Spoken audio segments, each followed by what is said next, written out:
Hello everyone, I am Sonam. Welcome back to my YouTube channel Apna Vidyalaya. आज के इस video में हम पढ़ने वाले एक वेरी इंटरेस्टिंग टॉपिक जो आपके लिए होने वाला है वेरी मोस्ट इम्पॉर्टेंट। तो यहाँ क्लास 12 फिजिक्स के पार्ट फर्स्ट के सबसे इम्पॉर्टेंट यानी कि डायमंड क्वेश्चन को पढ़ने वाले हैं और भी उत्तर के साथ। यहाँ पे जो भी हमने क्वेश्चन लिया वो वेरी मोस्ट इम्पॉर्टेंट है और ये आपके बोर्ड एग्जाम में पक्का है कि ज़रूर आएगा। 100% आपको हम गारंटी देते हैं।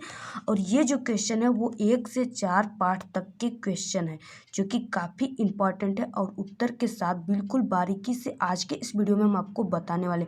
वीडियो को अगर 90% से ऊपर 95% के पार अगर आप लाना चाहते हो तो इस वीडियो को बिना स्किप किए लास्ट तक देखिएगा, तभी आपको हमारी एक एक बात बिल्कुल बारीकी से समझ में आएगा। तो यहाँ पे हम आपको गारंटी के साथ कहते हैं कि ये जो क्वेश्चन है ये आपके बोर्ड एग्जाम में ज़रूर आएगा। और यहाँ पे हम आपको इस क्वेश्चन को बिल्कुल रटना नहीं है, आपको इतने बारीकी से समझाएंगे, इतने कि पूरे यूट्यूब पे आपको कहीं भी खोजते रह जाएंगे, लेकिन ऐसे क्वेश्चन को समझने के लिए आपको कहीं नहीं मिलेगा। तो यहाँ पे देखिए हम आपको बिल्कुल डायमंड से डायमंड क्वेश्चन इस वीडियो में आज के वीडियो में हम आपके लिए लाए हैं। आप लोग बस वीडियो को देखते रहिए और बिना स्किप किए देखते रहिए। अगर आपको कोई जोर ज़बरदस्ती नहीं है, आपको अगर वीडियो पसंद आएगा लास्ट तक देखिएगा, पसंद आएगा तभी आप वीडियो को लाइक करिएगा, चैनल को सब्सक्राइब करिएगा। अदरवाइज आप कुछ भी मत करिएगा, आप कमेंट कर दीजिएगा कि नहीं समझ में आया। तो यहाँ पे देखिए जो फर्स्ट क्वेश्चन रहा वो कौन सा रहा कि एक इलेक्ट्रॉन तथा एक प्रोटॉन, ठीक है, एक इलेक्ट्रॉन तथा एक प्रोटॉन एक समान विद्युत क्षेत्र में रखे गए हैं, इसका त्वरण अधिक होगा और क्यों होगा। तो यहाँ पे आपको रटना नहीं है कि नहीं इसकी त्वरण अधिक होगा, आपको बिल्कुल फार्मूले से समझना है कि नहीं इसकी त्वरण अधिक होगा। अगर आप कमज़ोर स्टूडेंट हैं, ठीक है, अगर आपको फिजिक्स से डर लगती है तो आज आप इतनी मोटिवेट हो जाओगे, इतनी मोटिवेट हो जाएंगे कि आप कहोगे कि फिजिक्स हमारे लिए बिल्कुल हवा है, ठीक है। तो यहाँ पे हम आपको कोई भी क्वेश्चन को उसके आंसर को रटाने का काम नहीं करते। आंसर और क्वेश्चन तो आपके बुक में भी लिखा है, लेकिन आपको समझाने की जो तरीका है वो अलग अलग होनी चाहिए, ठीक है। तो यहाँ पे हम आपको समझाएंगे इस तरह कि आपके माइंड में बिल्कुल पूरे दिन पिंच करेंगे और पूरे जीवन पिंच करेंगे।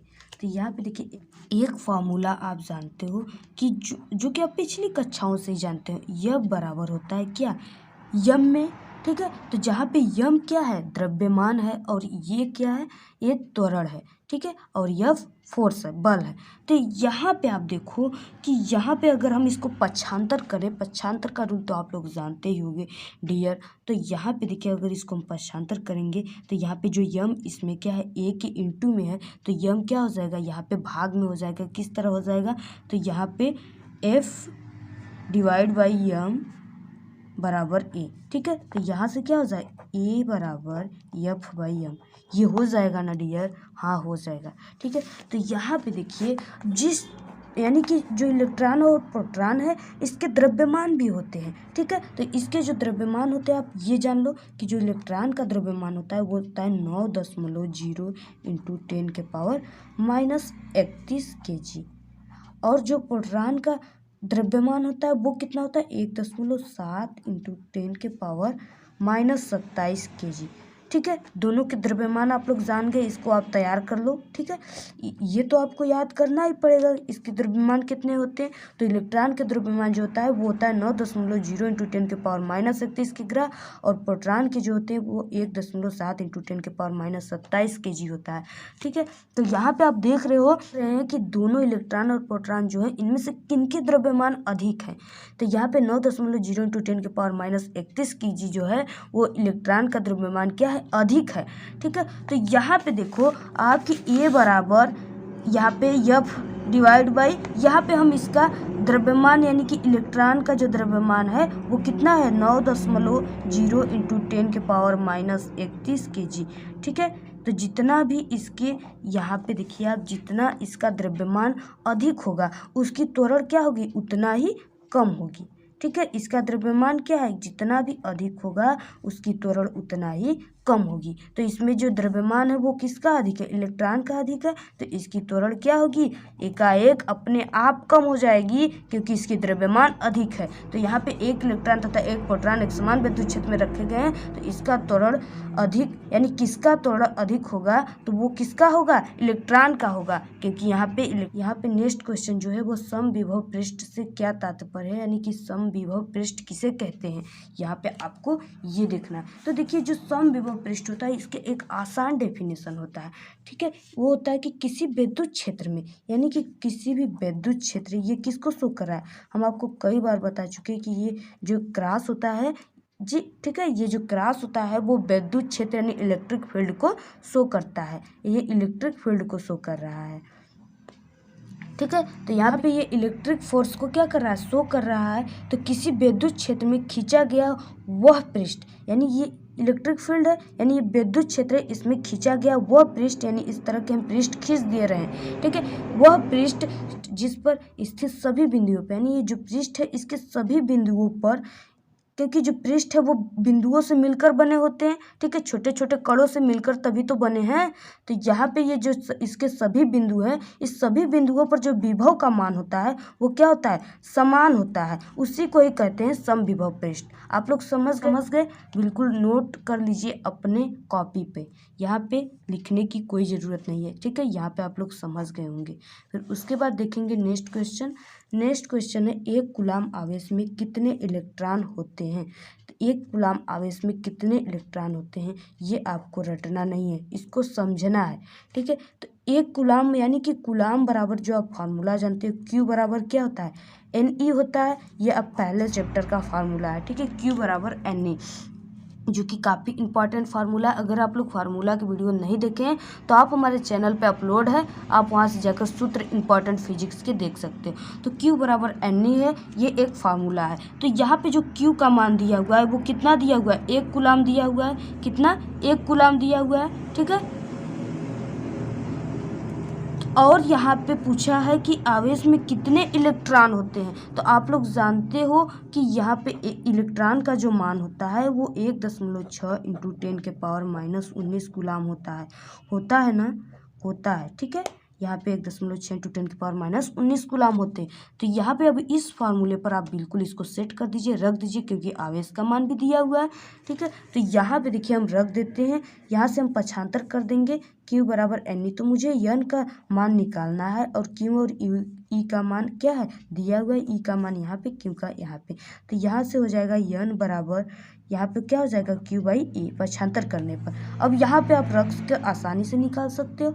1 रहेगा, कूलाम का मान 1 दिया हुआ है, इलेक्ट्रॉन का मान होता है 1.6 × 10⁻⁻19 कूलाम। अब देखिए यहाँ से जो अब हम करेंगे, अब बात आती है गुणा भाग की, ठीक है, वो तो सबको आता होगा।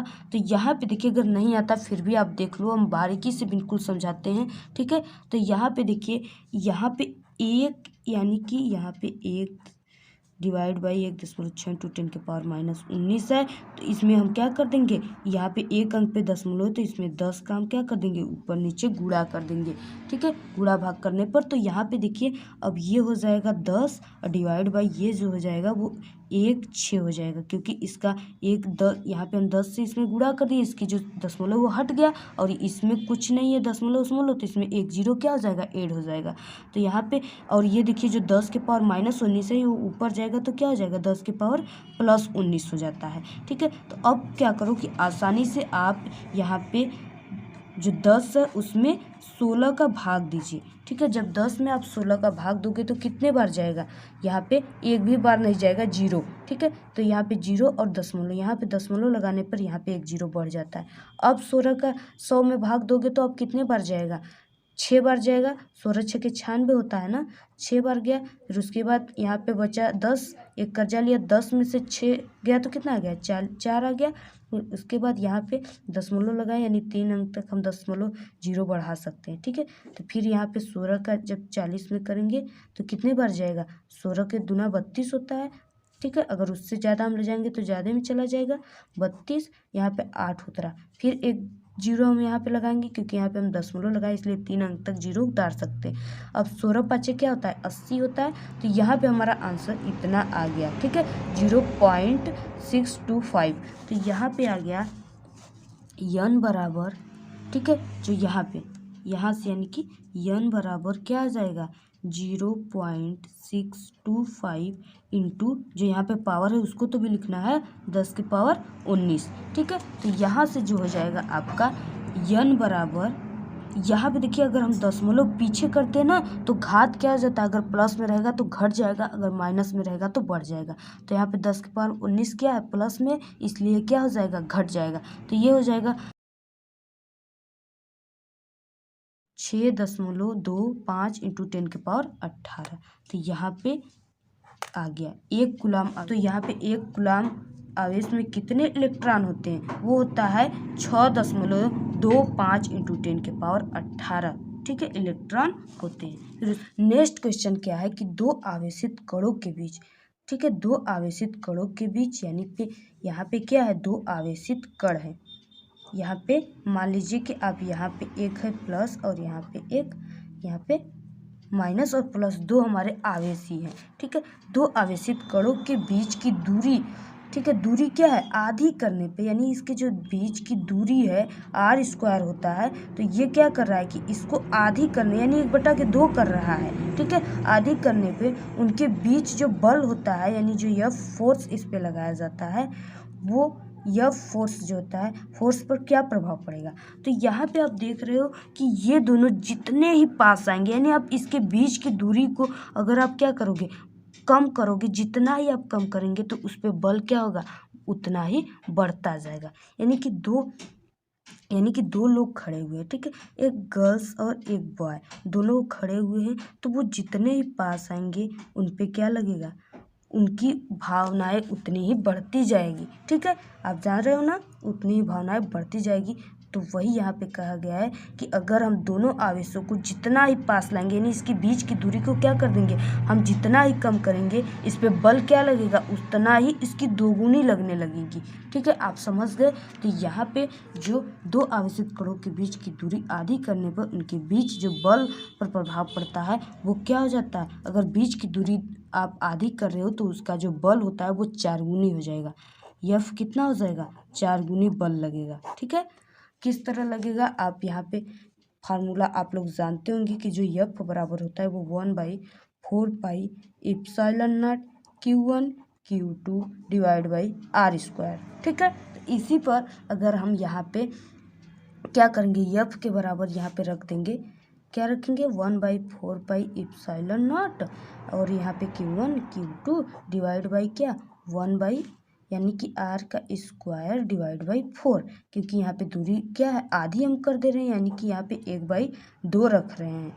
ठीक है 1/2 का स्क्वायर यहाँ पे r रहेगा r का स्क्वायर, तो ये कितना हो जाएगा ये r² हो जाएगा और ये 4 हो जाएगा। ठीक है तो यहाँ पे वही समीकरण 1 और समीकरण 2 को हम रखेंगे तो ये क्या हो जाएगा F बराबर 4F आ जाएगा। ठीक है क्योंकि 1/Q1 Q2 बटे r² और 1/4 पाई एप्सिलॉन नॉट क्या हो जाएंगे कट जाएंगे दोनों, यानी कि इस F के मान के यहाँ पे 1/4 pi epsilon not Q1 Q2 divide by r² के पूरे के प्लेस पे हम क्या रख सकते हैं F रख सकते हैं।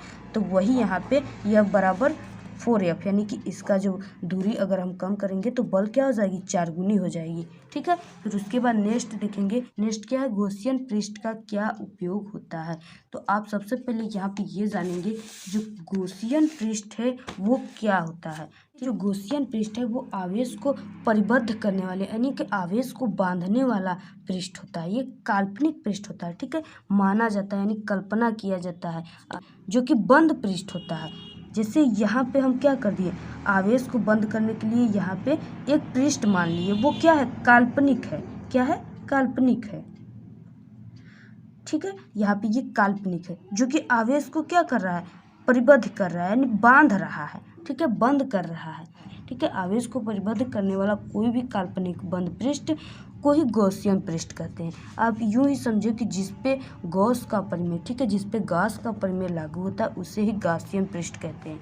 तो उसके बाद यहाँ पे गॉसियन पृष्ठ का उपयोग यानी क्या इसका उपयोग किया जाता है, इसको भी तो जानना है। तो आवेशित पिंडों के कारण विद्युत क्षेत्र की तीव्रता ज्ञात करने में इसका उपयोग किया जाता है। किसका? गॉसियन पृष्ठ का। किसके कारण? आवेशित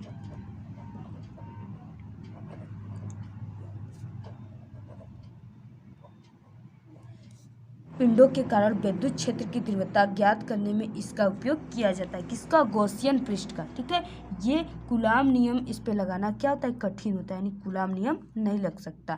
फिर उसके बाद नेक्स्ट क्वेश्चन है, किसी संधारित्र की प्लेटों के बीच परावैद्युतांक पदार्थ भरने पर उसकी धारिता पर क्या प्रभाव पड़ता है? तो आप लोग फार्मूला जानते हैं कि जो C बराबर होता है वो K/C0। ठीक है, तो यहाँ पे जो होता है यानी कि अगर हम किसी संधारित्र की प्लेटों के बीच परावैद्युतांक पदार्थ भर देते हैं तो उसके जो धारिता होता है वो K गुना क्या होता है? बढ़ जाता है। क्या होता है? K गुना बढ़ जाता है। ठीक है, फिर उसके बाद नेक्स्ट क्वेश्चन देखेंगे, संधारित्र की धारिता का मात्रक क्या होता है? आप लोग जानते हैं कि जो संधारित्र की धारिता होती है इसकी मात्रक यानी कि सूत्र जो होता है वो संधारित्र की धारिता बराबर क्या होता है? Q/V होता है। Q का मात्रक आप लोग जानते हो कि कूलाम होता है और यहाँ पे V का मात्रक वोल्ट होता है। तो यहाँ पे जो संधारित्र की धारिता का मात्रक होता है वो कूलाम/वोल्ट होता है। ठीक है, यहाँ पे आप लोग इसको समझ लिए।